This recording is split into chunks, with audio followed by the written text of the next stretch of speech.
Hi, இன்றைக்கி என் லைஃப்லேயே ரொம்ப important person 2 பேர்த்தோட பர்த்டே. அது யாருன்னா என் ஹஸ்பண்டும் என் பையனும் தான். 2 பேர்த்தோட பர்த்டே ஒரே நாள் செலிப்ரேட் பண்ணுறாங்க. அது எனக்கு பயங்கரமான ஹாப்பி. அவங்க 2 பேர் இதில் எவ்வளோ ஹாப்பின்னு எனக்கு தெரியாது. ஆனால் நான் தான் இந்த நாளுக்காக ரொம்ப ஆர்வமாக வெயிட் பண்ணிகிட்ருப்பேன். இன்றைக்கி மாசாணியம்மன் கோயிலுக்கு போகலான்னு சொல்லி தான் கிளம்பிட்டோம். வீட்டிலேருந்து கிளம்பும்போதே ஒரு 11 மேலே இருக்கும்.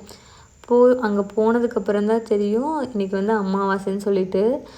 மார்கழி மாதம் கூடவா பயங்கரமான க்ரௌடு கோயிலில். சரி டிக்கெட் வாங்கி போயிடலான்னு சொல்லி டிக்கெட் வாங்கி போயுமே கொஞ்சம் டைம் ஆகிடுச்சு சாமி கும்பிட்றதுக்கு. சாமியெல்லாம் கும்பிட்டுட்டு கொஞ்ச நேரம் ரிலாக்ஸாக அங்கே உட்காந்துட்டு இருந்தோம். அதுக்கப்புறமா தான் கிளம்புனோம். வர வழியில் நுங்கு விற்றுட்டு இருந்தாங்களா, சரி தம்பி கேட்டான்னு சொல்லி வாங்கி சாப்பிட்டு கிளம்பியாச்சு. ஆஃப்டர்நூன் லஞ்சுக்கு அம்மா வீட்டுக்கு போகலான்னு தான் இருந்தோம். சரி ஹஸ்பண்ட் ஹோட்டலில் சாப்பிட்லாம் அப்படின்னு சொன்னதுனால அப்படியே வண்டியை ஹோட்டலுக்கு விட்டாச்சு. ஹோட்டல்லையும் போய் 2 பேரும் 3 பேரும் சாப்பிட்டுட்டு அதுக்கப்புறமா தான் அம்மா வீட்டுக்கே போனோம். தம்பி கிட்டத்தட்ட அம்மா வீட்டுக்கு போய் ஒரு 1.5 மாதம் இருக்கும். போகும்போதே அவ்வளோ ஒரு பாட்டு, அப்ச்சி வீட்டுக்கு போகிறோம் அப்ச்சி வீட்டுக்கு போகிறோன்னு சொல்லி.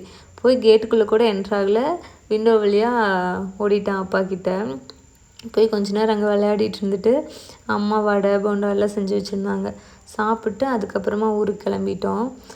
இந்த தடவை பர்த்டேக்கு கேக் வெளியிலலாம் வாங்கலை. நானே ப்ரௌனி ஸ்லாப் மாதிரி செஞ்சு கேக் ரெடி பண்ணியிருந்தேன். அதையவே கட் பண்ணிக்கலான்னு சொல்லி தான் இந்த டைம் பிளான் பண்ணியிருந்தோம். அதே மாதிரி அதையே இந்த தடவை கட் பண்ணி பர்த்டே செலிப்ரேட் பண்ணியாச்சு.